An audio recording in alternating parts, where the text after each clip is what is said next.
में पधारे हुए लखीमपुर के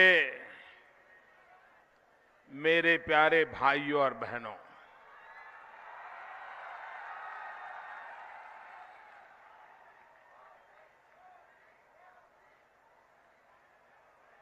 ये 2017 का चुनाव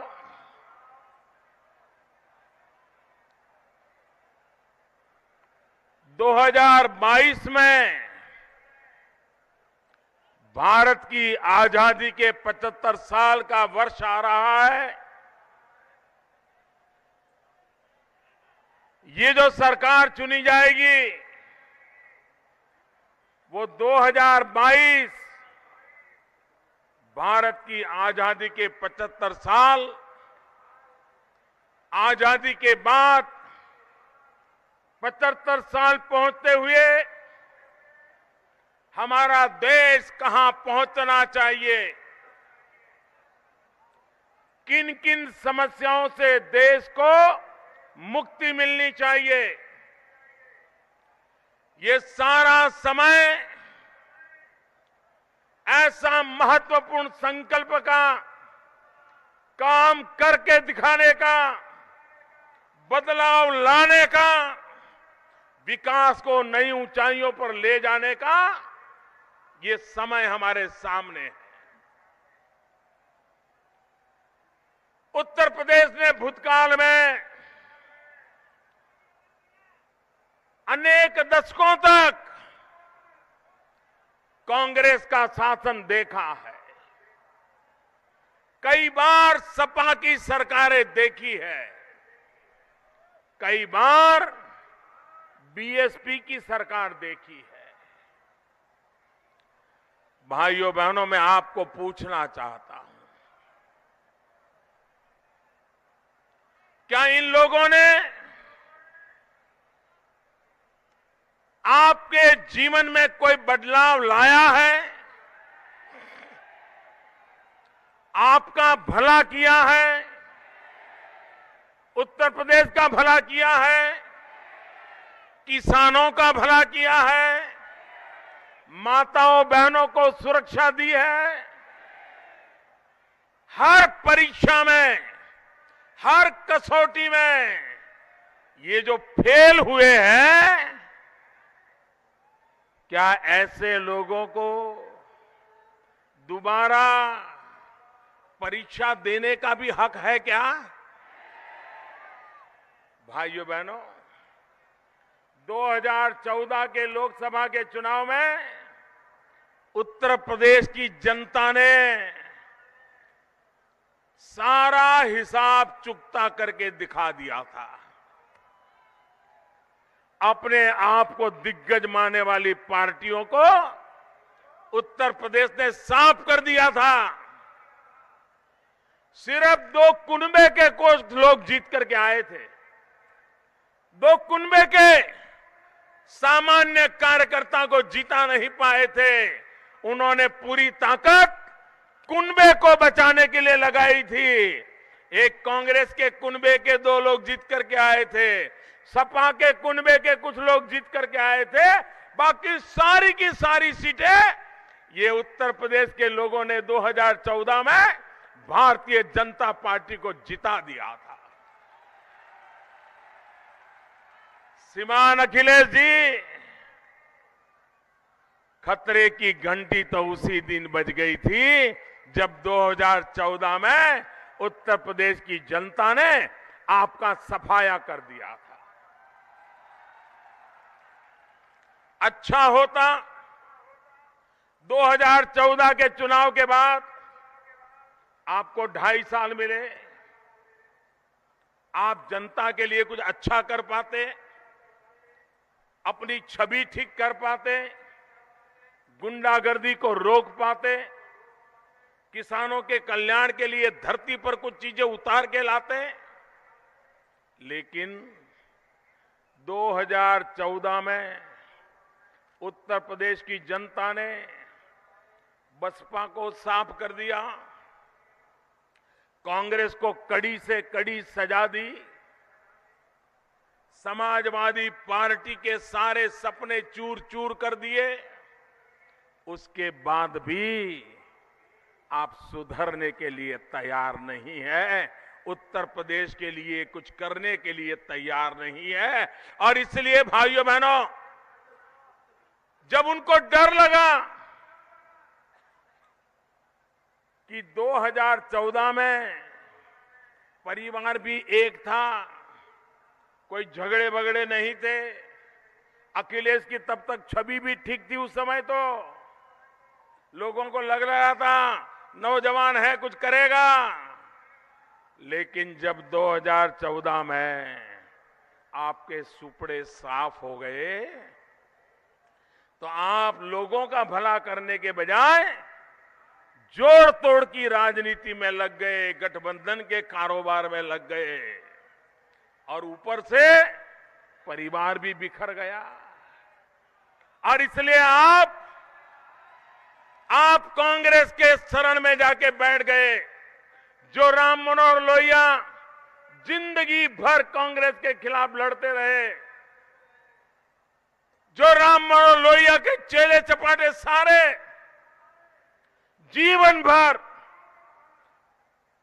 चना ममरा खा करके कांग्रेस के खिलाफ लड़ते रहे, आपने राम मनोहर लोहिया जी को अपमानित किया, जयप्रकाश नारायण जी को अपमानित किया। सिर्फ कुर्सी के मोह में आप कांग्रेस की गोद में जाकर के बैठ गए। मैं आज प्रथम चरण का जो मतदान हुआ है पश्चिमी उत्तर प्रदेश में, मैं सबसे पहले पश्चिमी उत्तर प्रदेश में सपा बसपा कांग्रेस को करारा उत्तर देने वाला मतदान हुआ है, विक्रम मतदान हुआ है।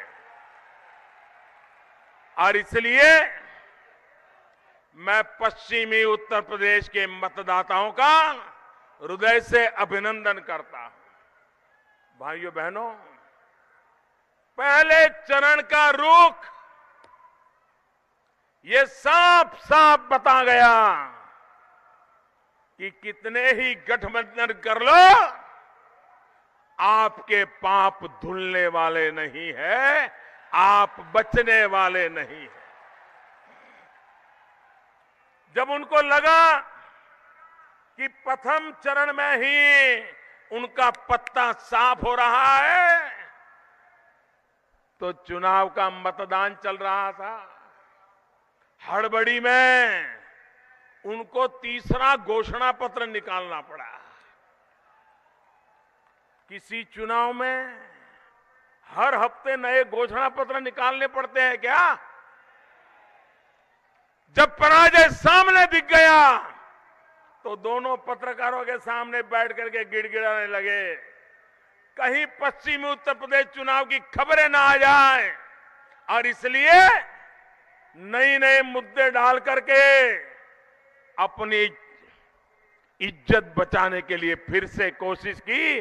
अरे कितने ही घोषणा पत्र निकाल दो, कितने ही मुद्दे निकाल दो। आपातकाल याद है, श्रीमती इंदिरा गांधी जी ने 20 मुद्दे निकाले थे, 20 मुद्दे, और पूरे उत्तर प्रदेश में एक भी सीट जीत नहीं पाए थे। आप 10 मुद्दे लेकर के आए हो, उत्तर प्रदेश में बचने की कोई संभावना नहीं है। ये उनको इसलिए करना पड़ता है कि कहीं पर उनको आशा नजर नहीं आ रही है। आप मुझे बताइए भाइयों बहनों, ये उत्तर प्रदेश का चुनाव है, यहां पर समाजवादी पार्टी अखिलेश जी की 5 साल से सरकार है। इस चुनाव में उन्होंने अपने काम का हिसाब देना चाहिए कि नहीं देना चाहिए? देना चाहिए कि नहीं देना चाहिए? दे रहे हैं क्या? कोई काम का हिसाब दे रहे हैं क्या? आप मुझे बताइए भाई। आज मैं यहीं से लखनऊ जाने को तैयार हूं। मैं अखिलेश जी को कहता हूं, आप भी लखनऊ आइए। हम दोनों लखनऊ के मेट्रो स्टेशन पे जाएं, टिकट खरीदें और दोनों जाकर के मेट्रो में जरा सफर करके आए। आपने उद्घाटन किया था ना, गाजे बाजे के साथ उद्घाटन किया था ना। भारत सरकार ने पैसे दिए थे, लेकिन भारत सरकार के किसी मंत्री को बुलाया तक नहीं था। अरे लखनऊ के सांसद को भी अपमानित किया था। क्यों? क्योंकि चुनाव में आपको काम दिखाना था, इसलिए आपने फीता काट दिया। लेकिन न रेल का स्टेशन बना है, न कहीं ट्रेन चलती है। आप मुझे बताइए भाइयों बहनों, अगर इसी तरह से, अगर इसी प्रकार से लोगों को मूर्ख बनाने का काम चलता रहेगा, तो भाइयों बहनों मुझे बता दीजिए कि कैसे लोगों का भला होगा। आप जरा मुझे बताइए। आपने बड़े मेदांता अस्पताल का उद्घाटन किया, हड़बड़ी में किया, क्योंकि काम बोले। आइए अखिलेश जी, अपन चले जाएं मेदांता अस्पताल में, आपका बीपी चेक करे, मेरा बीपी चेक करे, मैं मान लूंगा कि अस्पताल चालू हुआ है। न कोई डॉक्टर है, न कोई पेशेंट है, न कोई व्यवस्था है, फीता काट दिया। ये आपका काम बोल रहा है क्या? ये काम बोल रहा है क्या? अरे अखिलेश जी, आपका तो काम ये बोल रहा है कि उत्तर प्रदेश की माताएं बहनें गले में चेन डालने से डरती है, कहीं घर के बाहर जाए कोई चेन छीन करके ले न जाए। ये आपका काम नहीं, आपकी पार्टी के दबंग लोगों के कारनामे बोलते हैं। आपकी पार्टी में गुंडागिर्दी करने वालों के पाप बोलते हैं, छत पर चढ़ करके बोल रहे हैं। भाइयों बहनों, जिस उत्तर प्रदेश में हर दिन कोई कहता है 12, कोई कहता है 15, कोई कहता है 20, हर दिन इतनी बलात्कार की घटनाएं होती हो। भाइयों बहनों, हर दिन 12, 15, 17 हत्याएं होती हो। हर हत्या के पीछे कहीं न कहीं राजनीति की बू आती हो।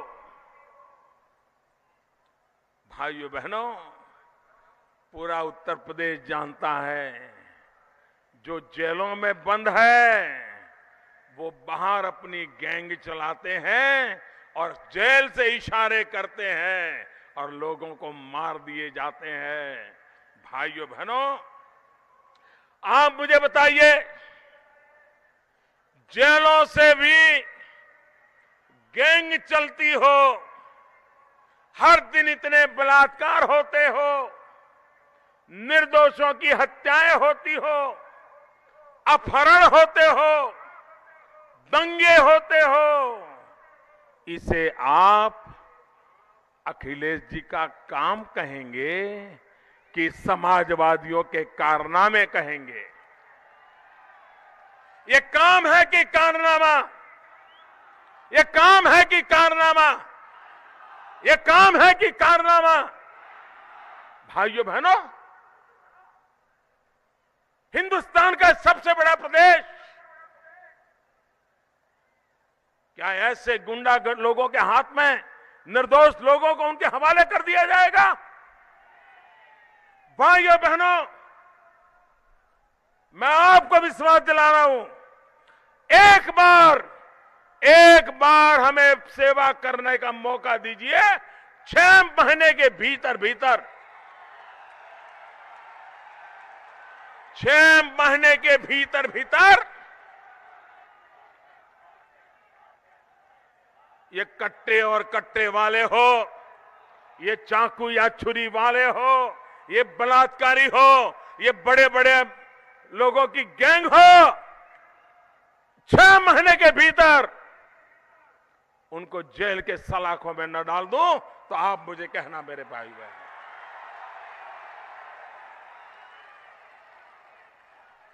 मैं उत्तर प्रदेश की माताओं बहनों को कहना चाहता हूं, आज दिल्ली में आपका एक ऐसा भाई बैठा है जो आपकी रक्षा करने के लिए उत्तर प्रदेश में सेवा करना चाहते हैं। आप हमें मौका दीजिए। क्या कारण है मेरी माताएं बहनें ये जुल्म सहे? आज उत्तर प्रदेश का कोई इलाका ऐसा नहीं है जहां दिन दहाड़े भी कोई मां बेटी अकेली घर के बाहर निकल पाती हो।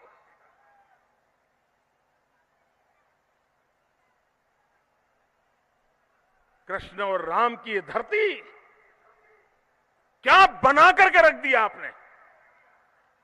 यहां के लोग अच्छे हैं, मेहनत करते हैं। उत्तर प्रदेश के लोग जहां जहां गए उस इलाके की भलाई के लिए मेहनत करने में कोई कसर नहीं छोड़ी है। ऐसे मेहनती लोग हैं, लेकिन उसी उत्तर प्रदेश को यहां की सपा सरकार, कांग्रेस सरकार, बीएसपी, इनकी राजनीति ने, गुंडागर्दी के संरक्षण ने उन्हें तबाह करके रखा हुआ है। और इसलिए भाइयों बहनों, ये हमारा लखीमपुर जिला पूरे उत्तर प्रदेश का सबसे बड़ा जिला,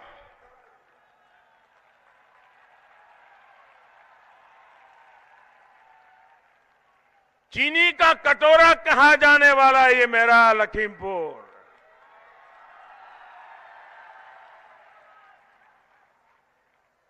हमारे किसानों का पसीना मीठा हो जाता है, स्वीट हो जाता है। ऐसे गन्ने की ताकत है यहां। लेकिन भाइयों बहनों, गन्ना किसानों का बकाया चुकता करने में अखिलेश जी आपको कौन रोकता है? हर किसान बोलता है, गन्ने की खेती करने वाला हर किसान बोलता है कि आपने उसके हक को छीना है। क्या यही आपका काम बोलता है?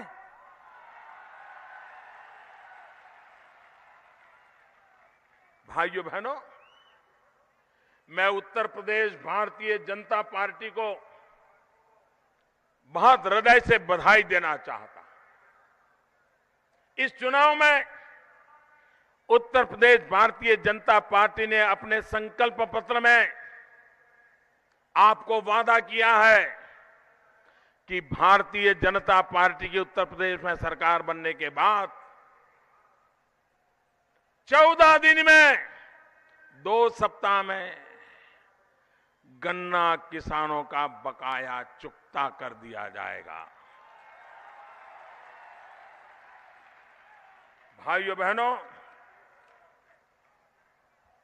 मैं उत्तर प्रदेश बीजेपी को इसलिए भी बधाई देता हूं कि उन्होंने उत्तर प्रदेश के किसानों को वादा किया है कि भाजपा की सरकार बनने के बाद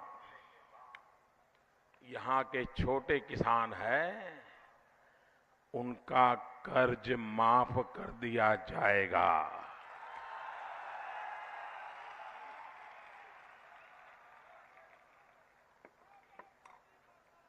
भाइयों बहनों, आप उत्तर प्रदेश वालों ने मुझे सांसद भी बनाया, प्रधानमंत्री भी बनाया। देश को स्थिर सरकार भी दी। 30 साल के बाद देश को स्थिर सरकार देने का अगर यश किसी को जाता है तो मेरे उत्तर प्रदेश के भाइयों बहनों को जाता है। तो आपने मुझे उत्तर प्रदेश का सांसद भी बनाया है, तो उत्तर प्रदेश के सांसद के नाते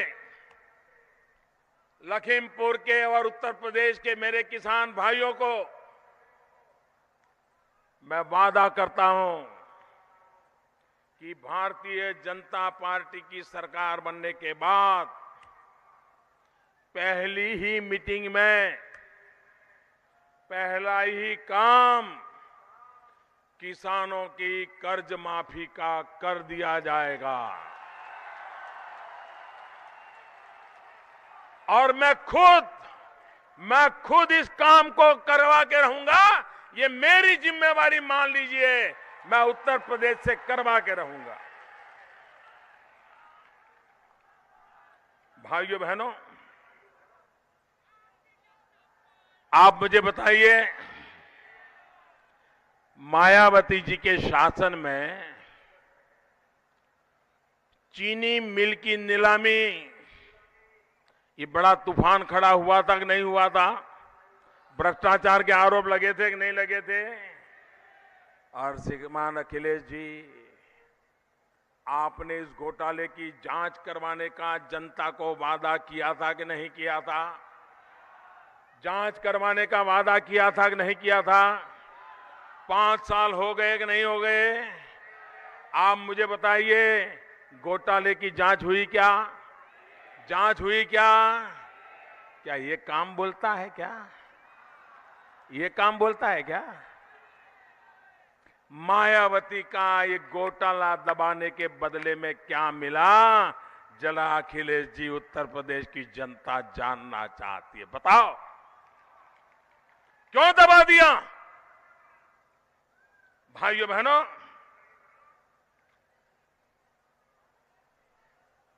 कोई मुझे बताइए, अपने खेत की जो बाढ़ होती है, बाढ़ बोलते हैं नहीं यहां पर, है?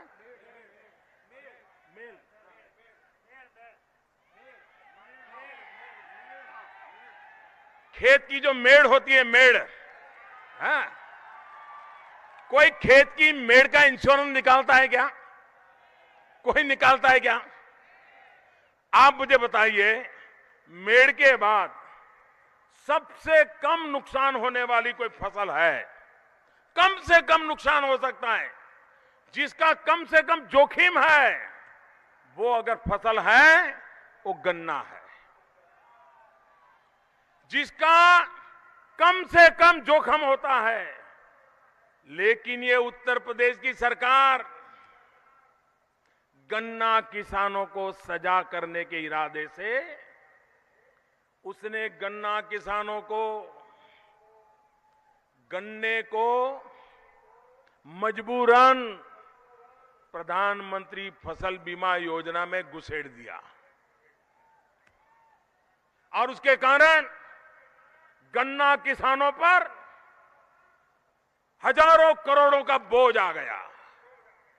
हमने सितंबर में उनको चिट्ठी लिखी, हमारे मंत्री जी ने, कि भाई गन्ना किसानों को पर ये बोझ मत डालो। ये प्रधानमंत्री फसल बीमा योजना उन फसलों के लिए होती है जिस पर जोखिम ज्यादा होता है।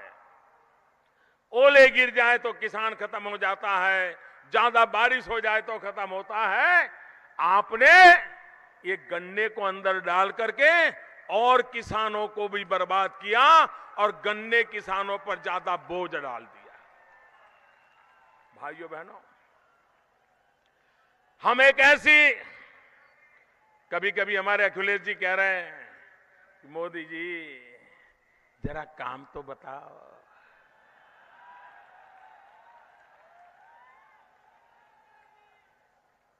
ये सत्ता के नशे में ऐसे डूबे हुए हैं कि उनको काम नजर नहीं आता है। प्रधानमंत्री फसल बीमा योजना लागू की। आजाद हिंदुस्तान में ऐसी प्रधानमंत्री फसल बीमा योजना किसानों के लिए कभी नहीं आई। मैं बताता हूं कैसे। किसान को ऐसी सुरक्षा की व्यवस्था आज तक हिंदुस्तान में नहीं हुई है। क्या किया है हमने? मान लीजिए आप जून महीने में बुआई करना चाहते हैं, लेकिन बारिश नहीं आई, सब खर्चा कर दिया, सब व्यवस्था कर दी, बस बारिश आ जाए बुआई के लिए तैयार बैठे हैं आप। जुलाई में बारिश नहीं आई, अगस्त में बारिश नहीं आई, बुआई हो नहीं पाई। अब मुझे बताइए किसान क्या करेगा? बुआई नहीं हुई तो क्या करेगा? पहली बार हम एक ऐसा बीमा योजना लाए हैं कि अगर किसान बुआई नहीं कर पाया तो भी उसको बीमा का पैसा मिलेगा, उसके साल को बचा लिया जाएगा। भाइयों बहनों, इस लखीमपुर इलाके के लिए खास यहां के किसानों को सबसे बड़ी समस्या है जल भराव की। जल भराव की समस्या है कि नहीं है? आज तक हिंदुस्तान में जल भराव के कारण अगर किसान का नुकसान हुआ तो उसको कोई मदद नहीं मिलती थी। हमारी सरकार ने कह दिया जल भराव के कारण भी अगर किसान का नुकसान हुआ है तो उसको भी बीमा का पैसा दिया जाएगा, किसान की रक्षा की जाएगी। भाइयों बहनों, क्या कभी सोचा है आपने? अच्छी बारिश हो गई, किसान ने अच्छी मेहनत की, यहां की तो जमीन भी बड़ी उपजाऊ है, 100% 16 आनी पाक पैदा हो गया, बस खेत में फसल का ढेर करके रखा हुआ है। अब 1-2 दिन 4 दिन में मंडी जाना है, ट्रैक्टर आने वाला है, बैलगाड़ी आने वाली है, सब तैयार है, मंडी जाने के बाद इंतजार है। और अचानक ओले गिर गए, अचानक बारिश आ गई, अचानक आंधी आ गई, 16 आनी फसल बर्बाद हो गई। भाइयों बहनों, इस बार प्रधानमंत्री फसल बीमा योजना हम ऐसी लाए हैं कि कटाई के बाद 15 दिन में अगर खेत में आपकी फसल पड़ी है, ढेर लगा हुआ है, मंडी में जाने का इंतजार है और उसी समय अगर नुकसान हो गया तो भी फसल बीमा का पैसा मिलेगा। यह काम हमने किया है। यहां मेरे किसान भाई आए हैं लाखों की तादाद में। आप मुझे बताइए, ये किसानों की भलाई का काम है कि नहीं है? ये किसानों की भलाई का काम है कि नहीं है? ये काम प्रधानमंत्री ने किया है कि नहीं किया है? ये काम भारत सरकार ने किया है कि नहीं किया है? ये काम आपको दिखता है? ये काम आपको दिखता है? ये काम आपको दिखता है? अखिलेश जी को नहीं दिखता है। भाइयों बहनों, मेरी और एक गंभीर आरोप है, इस सरकार पर मेरा गंभीर आरोप है और मैं आरोप बड़ी जिम्मेवारी के साथ लगाता हूं। मुझे मालूम है यहां के मुख्यमंत्री जवाब नहीं दे पाएंगे, यहां की सरकार जवाब नहीं दे पाएगी। भाइयों बहनों, मध्य प्रदेश में भाजपा की सरकार है, 50-60% किसानों का बीमा हो जाए। हरियाणा में भाजपा की सरकार है, 50-60% किसानों का बीमा हो जाए। छत्तीसगढ़ में भाजपा की सरकार है, 50-60% किसानों का बीमा हो जाए। गुजरात में भारतीय जनता पार्टी की सरकार है, 50-60% किसानों का बीमा हो जाए। महाराष्ट्र में भाजपा की सरकार है, 50-60% किसानों का बीमा हो जाए। क्या कारण है अखिलेश जी, जो उत्तर प्रदेश किसानों से भरा पड़ा प्रदेश है, हर जमीन का 1 इंच उपजाऊ जमीन है, मेहनत कश किसान है, लेकिन आपके रहते हुए आप किसान विरोधी हो, उसके कारण सिर्फ 14% किसानों का ही बीमा हुआ। सिर्फ 14% का। कौन जिम्मेवार इसके लिए? कौन जिम्मेवार भाइयों बहनों? कौन जिम्मेवार? और ये 14% भी कौन है? सिर्फ उनके वोट देने वाले जो कुनबे हैं ना, सिर्फ उन्हीं को बीमा का लाभ दिया गया, बाकी किसानों को नहीं दिया गया। क्या फसल बीमा योजना में भी आप किसानों में मेरा तेरा करोगे? उसमें भी जातिवाद का जहर घोलोगे? क्या किसान मेहनत करता है, गेहूं पकाता है, तो क्या यह सोचता है कि गेहूं किसके पेट में जाएगा? भाइयों बहनों, इससे बड़ा कोई जुल्म नहीं होता है, इससे बड़ा कोई अन्याय नहीं होता है। और इसलिए मैं कहना चाहता हूं भाइयों बहनों, आप मुझे बताइए, आज से 2 साल पहले जब मैं नया नया प्रधानमंत्री बना था, मई महीने में मैं सरकार बनाई और देश भर से मुझे शुरू में मुख्यमंत्रियों की चिट्ठियां जो आती थी वो एक ही विषय पर आती थी, और वो चिट्ठी आती थी यूरिया के लिए। हर मुख्यमंत्री लिखता था कि हमें यूरिया ज्यादा चाहिए, हमारे किसानों को यूरिया चाहिए, यूरिया दीजिए। भाइयों बहनों, 2 साल हो गए, आज मुझे एक भी मुख्यमंत्री की यूरिया मांग करने वाली चिट्ठी नहीं आती है। क्या कारण है? इसलिए आप सबको याद है कि यूरिया खरीदने के लिए किसान को रात रात कतार में खड़े रहना पड़ता था। यूरिया खरीदने के लिए किसान को काले बाजारी से यूरिया खरीदना पड़ता था। अगर समय पर यूरिया नहीं मिला तो उसके लिए वो यूरिया जहर हो जाता है, बेकार हो जाता है। उसे समय पर चाहिए, फसल को आवश्यकता हो तब मिलना चाहिए। 10-15 दिन के बाद मिलने के बाद कोई फायदा नहीं होता है। और इसलिए वो काला धन दे करके, ब्लैक मनी दे करके काले बाजारी से यूरिया खरीदता था। भाइयों बहनों, 2 साल में हमने ऐसी व्यवस्था की, यूरिया का उत्पादन बढ़ाया, यूरिया में भाई भतीजावाद को खत्म किया, मेरा तेरा समाप्त हो गया, हर किसी को न्याय से यूरिया मिले उसकी नीति बनाई, नए यूरिया के कारखाने लगाने का काम शुरू किया। गोरखपुर के अंदर कई वर्षों से बंद पड़ा यूरिया का खातिर का कारखाना चालू करने का हमने फैसला किया। इतना ही नहीं, सबसे बड़ा जो काम किया, हमने यूरिया का नीम कोटिंग कर दिया।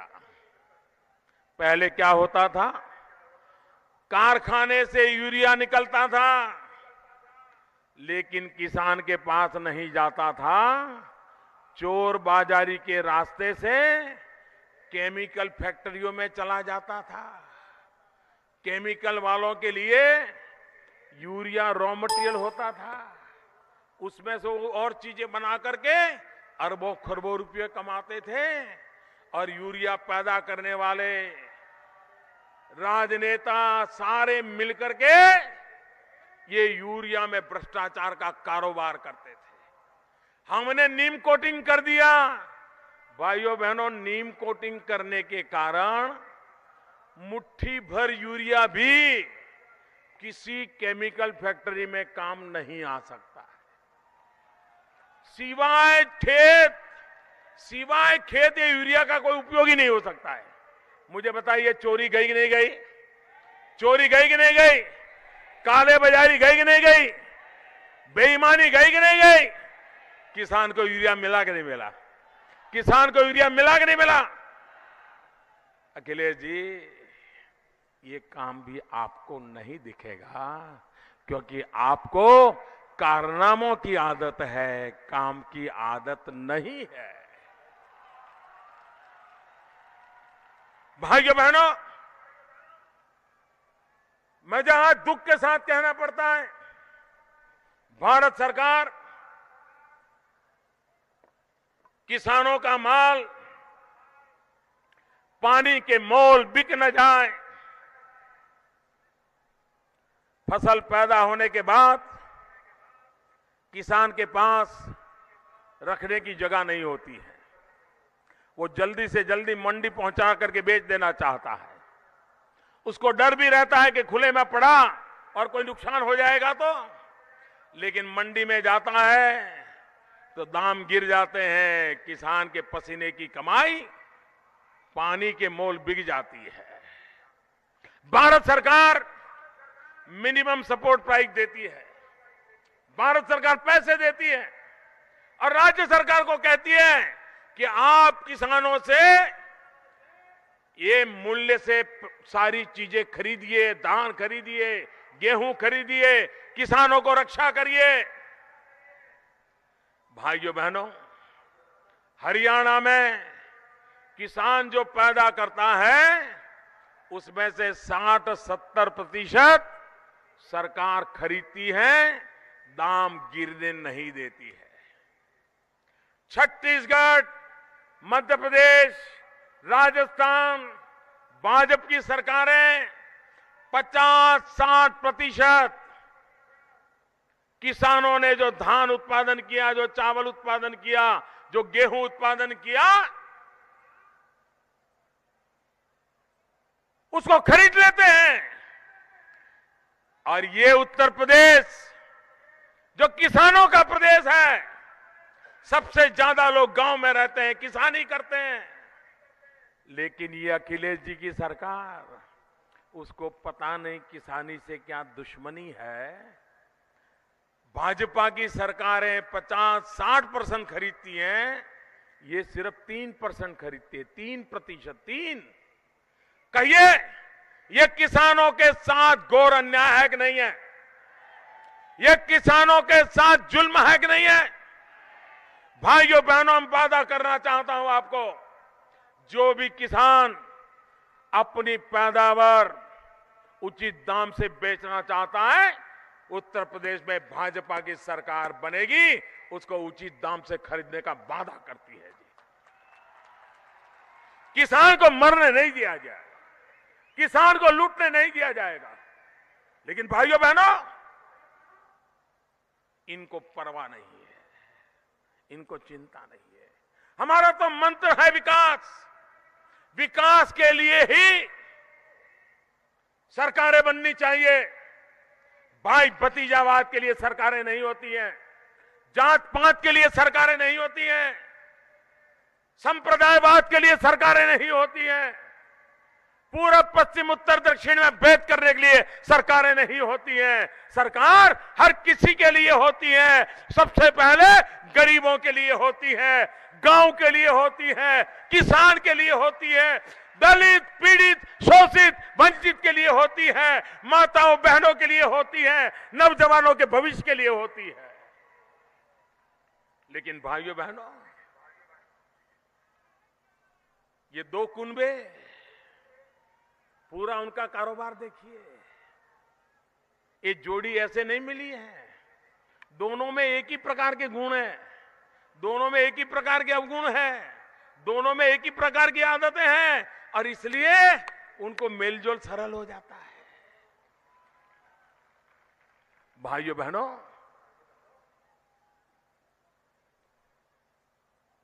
अब उत्तर प्रदेश को, जिन्होंने देश को लूटा और जिन्होंने उत्तर प्रदेश को लूटा, ऐसे जब मिल जाएं तो आगे क्या होगा इसका अंदाज कर सकते हो। भाइयों बहनों, मैं हैरान हूं जब यहां के आईएएस अफसर, ये मैं नहीं कह रहा हूं, मुख्यमंत्री जी, आप ही की सरकार के आपके अफसर कहते हैं कि अगर डीएम बनना है तो 70 लाख रुपया जमाना कराना पड़ता है। 70 लाख रुपया। ये काम करते हो क्या? ना ये काम बोलता है क्या? इसी काम के लिए जनता ने आपको बिठाया क्या? एक एक अफसर को तबादले के लिए, पोस्टिंग के लिए 70 लाख, 75 लाख, 1 करोड़ रुपया देना पड़ता है। तो भाइयों बहनों, वो लाएगा कहां से? आप ही से लूटेगा कि नहीं लूटेगा? आप ही से लूटेगा कि नहीं लूटेगा? ये लूट बंद होनी चाहिए कि नहीं होनी चाहिए? ईमानदारी से व्यवस्थाएं होनी चाहिए कि नहीं होनी चाहिए? लेकिन भाइयों बहनों, जब इस आईएएस अफसर ने पब्लिकली कह दिया कि ये 70 लाख रुपया मांगते हैं, तो नौकरी तो गई, सस्पेंड कर दिया गया। उसको सस्पेंड कर दिया गया। कोई अफसर अवैध खनन वालों को पकड़े तो उससे नौकरी से निकाल दो। कोई अफसर कानून व्यवस्था का काम करना चाहे, उसको टेलीफोन पर धमकियां दो। यही काम करते रहे हो। भाइयों बहनों, हर थाने को समाजवादी पार्टी का कार्यालय बना दिया गया है। जब तक समाजवादी पार्टी का नेता नहीं कहता है, थाने में कुछ काम नहीं होता है। भाइयों बहनों, इससे बड़ी चिंता का कोई विषय नहीं हो सकता है। भाइयों बहनों, ये लोग कैसे काम करते हैं, मैं जरा हिसाब बताता हूं आपको। इससे पता चलेगा आपको। और निर्णय इसी आधार पर होने चाहिए। जात पात के आधार पर निर्णय नहीं होने चाहिए।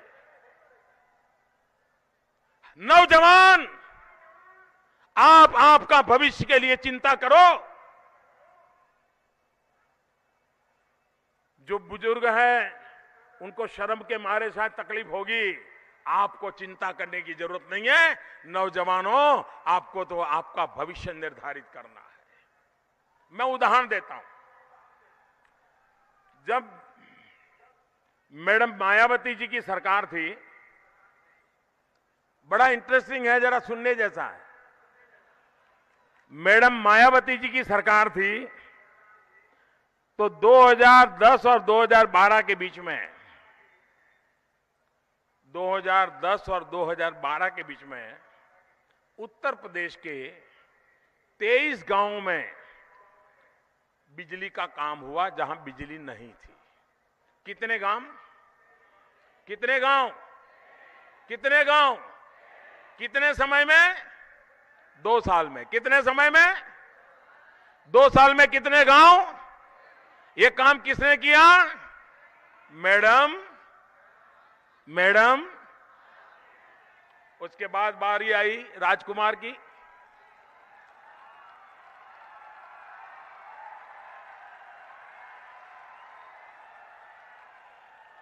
उन्होंने क्या किया?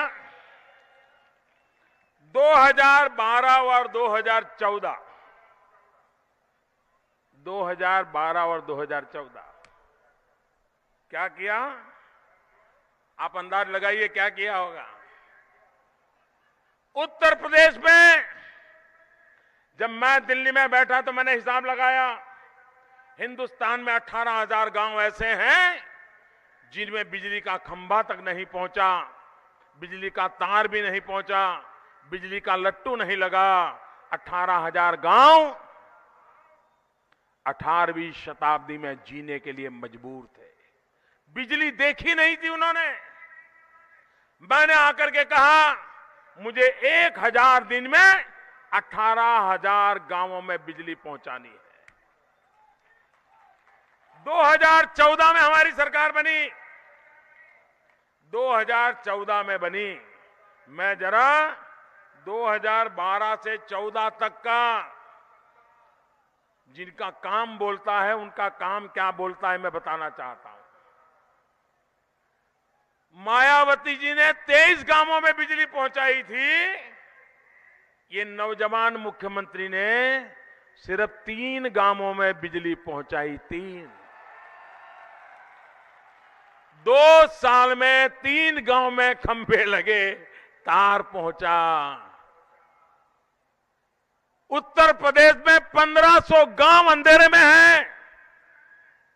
2014 में मैं प्रधानमंत्री बना, उस समय 1500 गांव बाकी थे। उन्होंने सिर्फ 3 गांव का काम किया, मैडम ने 23 गांव का काम किया। और जब हमारी सरकार बनी तो हमने 2 साल में कितना किया? 2 साल में कितना किया? काम किसको कहते हैं? काम खुद से बोलता है। अरे काम तो उजियारा लाता है, उजियारा लाता है। काम दूर से भी दिखता है। भाइयों बहनों, हमें तो 2 साल के भीतर भीतर इसी उत्तर प्रदेश में मायावती के 2 साल में 23 गांव, अखिलेश जी के 2 साल में 3 गांव, मोदी के प्रधानमंत्री बनने के बाद 2 साल में 1364 गांव। आप मुझे बताइए, आपको 23 गांव वाली सरकार चाहिए? 23 गांव में काम करने वाली सरकार चाहिए? 3 गांव में काम करने वाली सरकार चाहिए? कि आपको 1364 गांवों में काम करने वाली सरकार चाहिए? काम बोलता है कि नहीं बोलता है? उनके कारनामे बोलते हैं कि नहीं बोलते हैं? उनके कारनामे बोलते हैं कि नहीं बोलते हैं? और इसलिए भाइयों बहनों, हम विकास के मुद्दे पर काम करने वाले लोग हैं। हम विकास करके दिखाना चाहते हैं।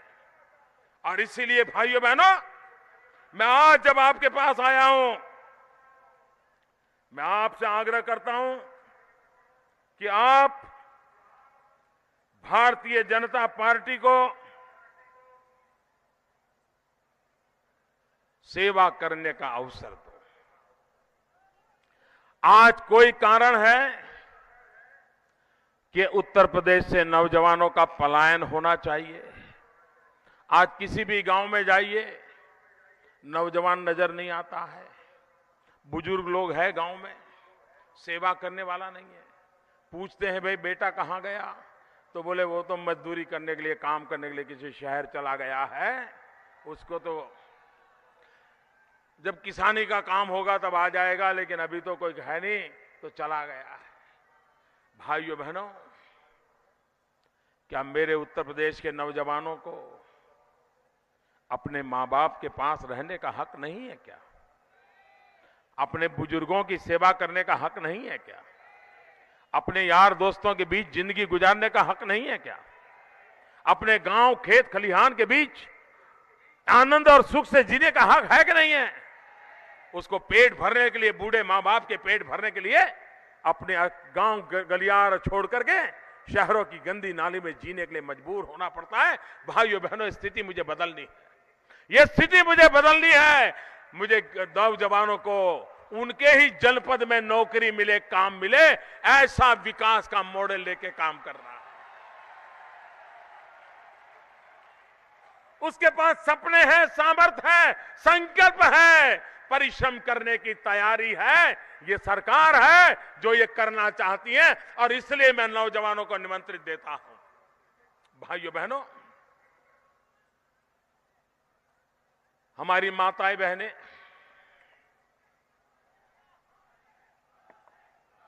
ये कांग्रेस के जमाने में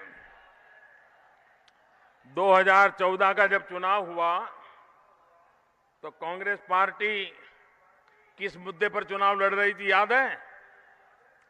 2014 के लोकसभा के चुनाव में कांग्रेस पार्टी किस मुद्दे पर चुनाव लड़ रही थी मालूम है? कांग्रेस पार्टी ने घोषणा की थी कि अगर दिल्ली में भारत सरकार में उनकी सरकार बनेगी और वे अगर प्रधानमंत्री बनेंगे तो क्या करेंगे? 1 साल में गैस के जो 9 सिलेंडर मिलते हैं वो 12 कर देंगे। ये उन्होंने वादा किया था। भाइयों बहनों, हमारी सरकार आई। आप लोगों को पता है, एक जमाना था पार्लियामेंट के मेंबर को, एमपी को 25 कूपन मिलती थी, गैस की कूपन। वो अपने कार्यकर्ताओं को, अपने परिचितों को गैस का कनेक्शन हर साल 25 को दिलवा सकता था। 25 को 5 साल में 125 लोगों के उसको कूपन मिलते थे। इतना बड़ा पार्लियामेंट का क्षेत्र, 2-2 हजार गांव और 125 कूपन, ये दिन थे। और कुछ एमपी तो ऐसे थे, वो कूपन को भी काले बाजारी में बेचते थे। ऐसी अखबार में खबर आती थी। कैसी कैसी बीमारियां घुस गई है भाइयों। हम आए, हमने तय किया अगर स्थिति बदलनी है तो ऐसे नहीं बदलेगी। भाइयों बहनों, आज भी मेरी गरीब मां जब लकड़ी का चूल्हा जला करके खाना पकाती है, 400 सिगरेट का धुआं एक दिन में उसके शरीर में जाता है। लकड़ी का चूल्हा जला करके खाना पकाने से 400 सिगरेट का धुआं उस मां के शरीर में जाता है। लकड़ी का चूल्हा जलाती है, खाना पकाती है, घर में छोटे छोटे बच्चे, इनके शरीर में भी धुआं जाता है। मुझे बताइए, ये मां बीमार नहीं होगा तो क्या होगा? वो बच्चे बीमार नहीं होंगे तो क्या होगा?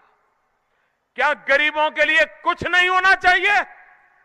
हम आए और मैंने पहले दिन कहा है, मैं गरीबी में पैदा हुआ हूं, मैंने गरीबी को जिया है और इसलिए मैं गरीबों के लिए जीना चाहता हूं, गरीबों के लिए कुछ करना चाहता हूं। मुझे गरीबी देखने के लिए कहीं जाना नहीं पड़ता है, मैं गरीबी जी करके आया हूं। गरीब के मुसीबतें मैंने झेली हुई है और इसलिए भाइयों बहनों, हमने निर्णय किया कि 5 करोड़ परिवार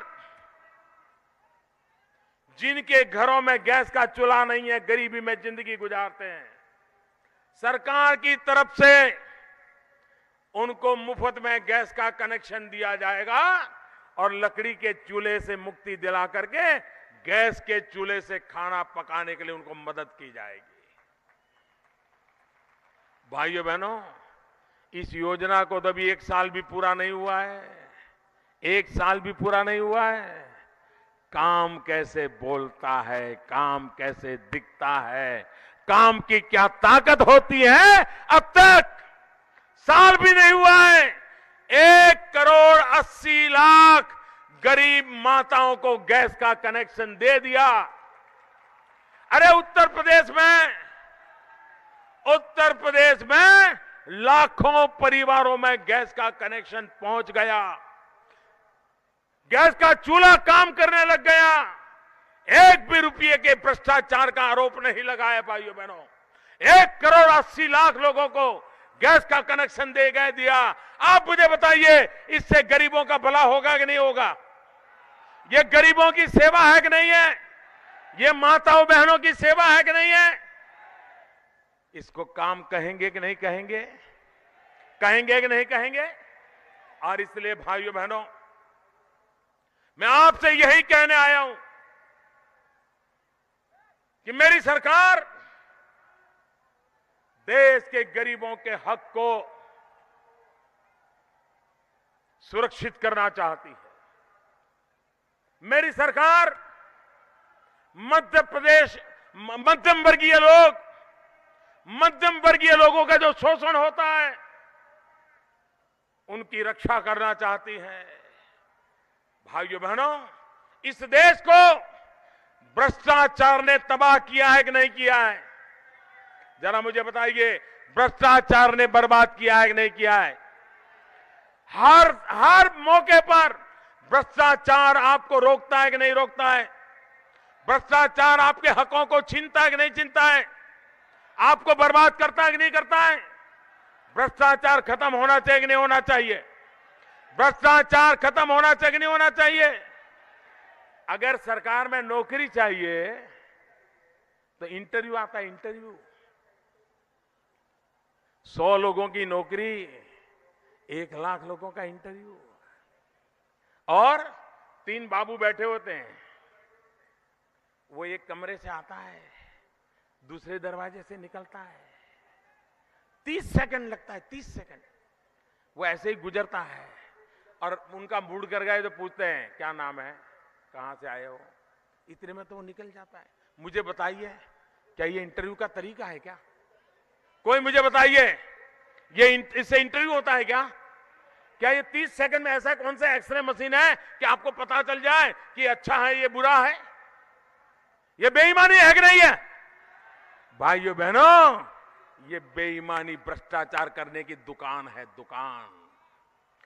ईमानदार होनहार बच्चा, बेटा हो या बेटी, अच्छे से अच्छे मार्क लाता हो, हर परीक्षा में उत्तम मार्क लाता हो, टेस्ट में भी अच्छे मार्क लाता हो, और जब इंटरव्यू कॉल आता है मां कहती है बेटा तेरा इंटरव्यू कॉल तो आया है लेकिन बिना सिफारिश नौकरी कहां मिलेगी? देखो ढूंढो, कोई जान पहचान मिलता है क्या? कोई तुझे नौकरी में इंटरव्यू पास करवा सकता है क्या?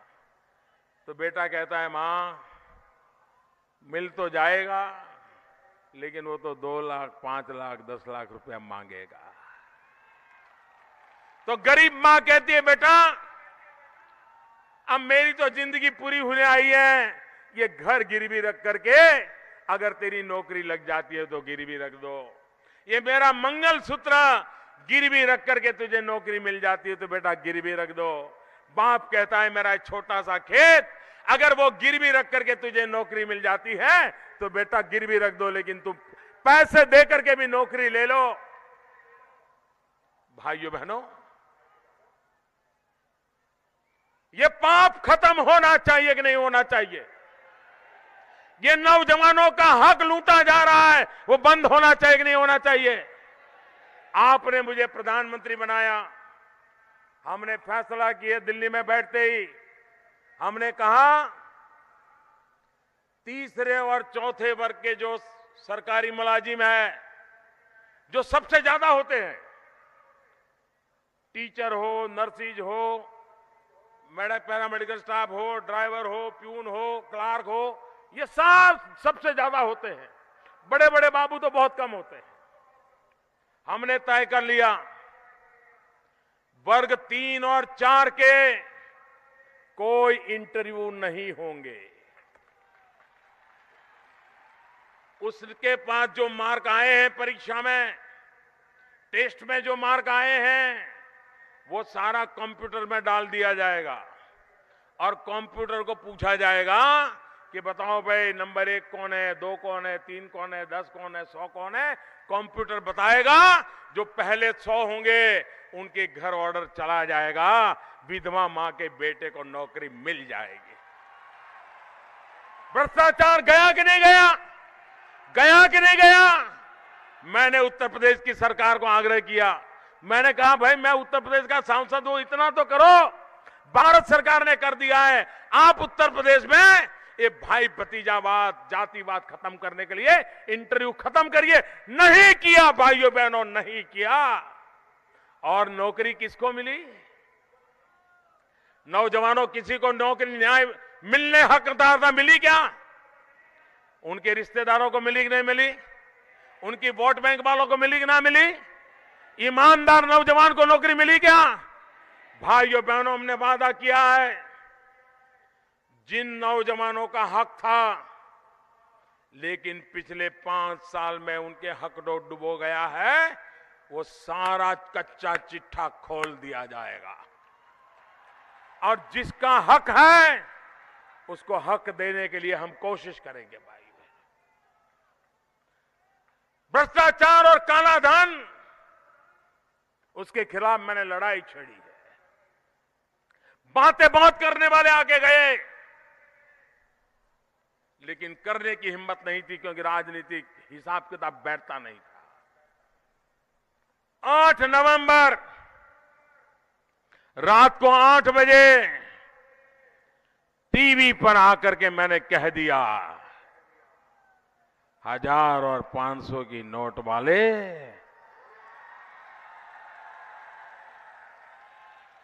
अभी भी उनको नींद नहीं आती है। भाइयों बहनों, गरीब का लूटा है, वो गरीब को लौटना चाहिए कि नहीं चाहिए? 70 साल से बेईमानी से इकट्ठा किया, वो वापिस आना चाहिए कि नहीं आना चाहिए? ये लड़ाई मेरी सही है कि गलत है? ये लड़ाई चलनी चाहिए कि नहीं चलनी चाहिए? बेईमानी का पैसा वापिस आना चाहिए कि नहीं आना चाहिए? गरीब को हक मिलना चाहिए कि नहीं मिलना चाहिए? भाइयों बहनों, मैं रुकने वाला भी नहीं हूं, मैं झुकने वाला भी नहीं हूं। न मैं चैन से बैठूंगा और न लुटेरों को चैन से बैठने दूंगा। भाइयों बहनों, मैं जानता हूं ये सभी इकट्ठे हो जाएंगे, उनको इतना डर लग रहा है क्योंकि इतना जमा कर करके रखा है, ये निकलना शुरू हो गया है। अभी कांग्रेस के नेता पूछ रहे थे, मोदी जी बताएं कितना काला धन आया। 2014 के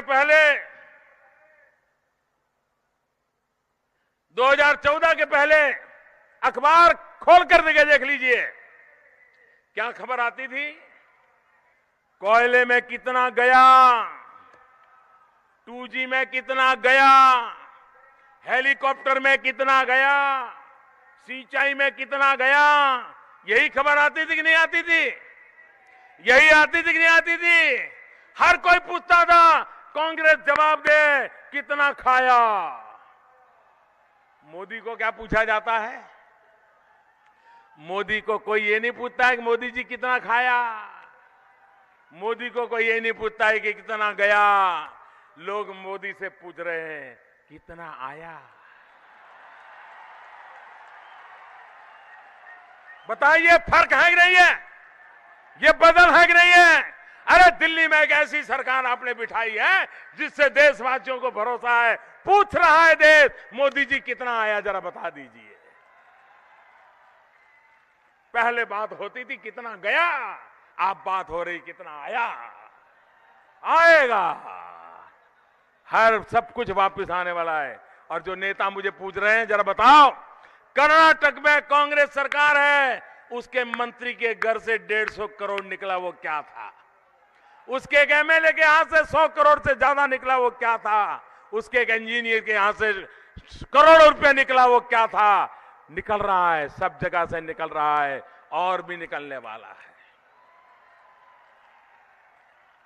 भाइयों बहनों, मेरी ये लड़ाई छोटे छोटे व्यापारियों से नहीं है। व्यापारी तो क्या करता होगा? ज्यादा से ज्यादा 20 रुपए का माल 22 में बेच देता होगा, मौका पड़ गया तो 25 में बेचता होगा। सरकार को 100 रुपया देना होगा तो हो सकता है 80 रुपया देता होगा। इससे ज्यादा कोई पाप नहीं करता है वो। और अगर सब लोग न्याय से चले तो सबसे पहले इस देश का व्यापारी न्याय से चलने के लिए, हमसे भी आगे चलने के लिए तैयार है। लेकिन लूटा किसने है? व्यापारियों ने नहीं लूटा है, किसान ने नहीं लूटा है, मजदूर ने नहीं लूटा है। लूटा है जो पद पर बैठे हैं, पद का दुरुपयोग किया है। चाहे राजनेता हो, चाहे बाबू लोग हो, चाहे थानेदार हो, इन्होंने ही लूटा है।